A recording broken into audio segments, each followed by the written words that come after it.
नमस्कार, मी उर्वी पंगत तुमच्यामध्ये तुमच्या सगळ्यांचं खूप खूप स्वागत करत आहे। आज मी तुम्हाला होळीनिमित्त खास कोकणात केली जाणारी नारळाचा रस आणि शेवयो म्हणजे शिरवाळा ह्याची रेसिपी शेअर करणार आहे। रेसिपी तशी आहे एकदम छान, थोडीशी मेहनत आहे पण खायला ती अप्रतिम आहे। तर चला वेळ न घालवता रेसिपीला सुरुवात करूया। रेसिपीला सुरुवात करण्याआधी जर का तुम्ही आपल्या चॅनलला सबस्क्राईब केलं नसेल तर चॅनलला नक्की सबस्क्राईब करा। पहिल्यांदा आपण रस करून घेऊया। आता रस करण्यासाठी मी एक नारळ किसून घेतला आहे। मिक्सरमध्ये मी 1 चमचा जिरं, थोडीशी हळद घालून थोडंसं पाणी घालून आपण ते वाटून घ्यायचं आहे। आता हे जे वाटलेलं मिश्रण आहे ते आपण चाळणीमध्ये गाळून घ्यायचं आहे। पहिल्यांदा काय करायचं, तो असंच ते दाबून दाबून त्याचा रस काढायचा आहे। आता हे व्यवस्थित सगळं दाबल्यावर त्यामध्ये आपण आता गरम पाणी घालणार आहे। म्हणजे मिक्सरच्या भांड्यातच मी एक मोठी वाटी एवढं गरम पाणी घेतलं आहे आणि ते त्या चाळणीवर घातलं आहे आणि त्याच्यात जो रस येईल तो आता आपण तो गाळून घ्यायचा आहे। आता इथे एक गोष्ट लक्षात ठेवायची, रस बनवताना आपण गरम पाण्याचाच वापर करायचा आहे। थंड पाणी वापरलं तर रस हा एकदम बेचव होईल। आता ही प्रोसेस आपल्याला फक्त 2दा रिपीट करायची आहे, त्याहून जास्त रिपीट करायची नाही आहे। आता त्यामध्ये मी आवडीप्रमाणे गूळ घेतलेला आहे। आता ज्यांना जास्त गूळ आवडत असेल त्यांनी 1 मोठी वाटी एवढं गूळ इथे घालायचं आहे। आता सुरुवातीला मी अर्धी वाटी घातली आहे।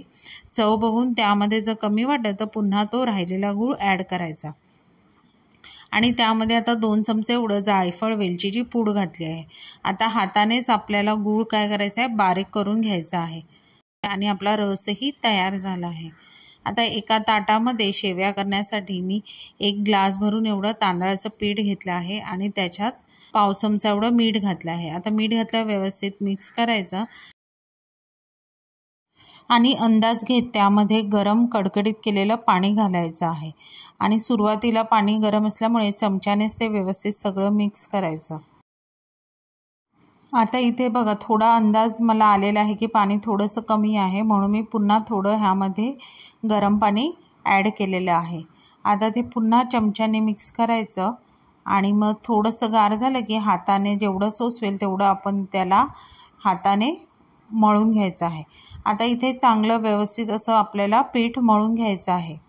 आता इथे मळताना मात्र एक काळजी घ्यायची की पीठ जास्त घट्ट मळायचं नाही आहे। आता आपल्याला हे जे तांदळाचं पीठ मळलं आहे ना, त्याचे आपल्याला छोटे छोटे असे गोळे करून घ्यायचे, म्हणजेच उंडे करून घ्यायचे आहेत।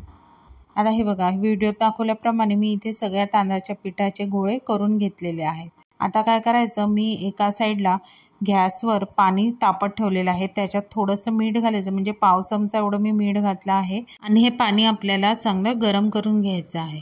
आता एक 5 ते 7 मिनिटांमध्ये तुम्ही बघू शकता पाणी गरम झालेले आहे। आता आपल्याला त्यामध्ये एक एक करून हे तांदळाचे उंडे सोडायचे आहेत। आता हे गोळे सोडल्यावर तुम्ही बघू शकता की 10 मिनिटांनंतर चांगली उकळी यायला लागलेली आहे आणि गोळेसुद्धा वर तरंगायला लागलेले आहेत।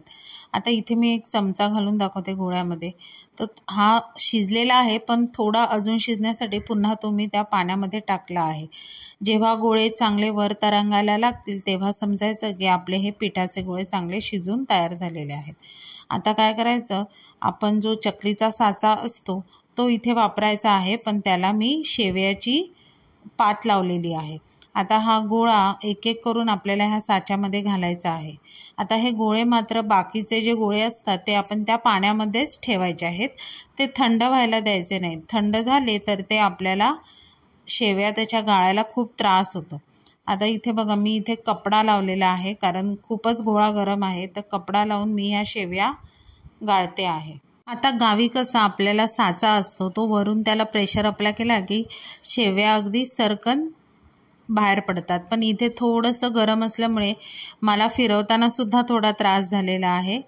तर आता इथे मला माझ्या मिस्टरांनी थोडी मदत केली आहे शेवया गाळायला। तुम्ही इथे बघू शकता की व्हिडिओमध्ये शेवया किती सहज पडत आहेत, पण ते मिस्टर फिरवताना मला थोडासा त्रास झाला शेवया गाळताना, तर इथे मला त्यांनी खूप मदत केलेली आहे। आता बघा व्हिडिओत दाखवल्याप्रमाणे आपल्या शेवया ह्या गाळून तयार झालेल्या आहेत। आता अशा प्रकारे ह्या सगळ्याच गुळांचे मी शेवया गाळून घेतलेल्या आहेत आणि तुम्ही बघू शकता किती मस्त आणि सुरेख वाटतात।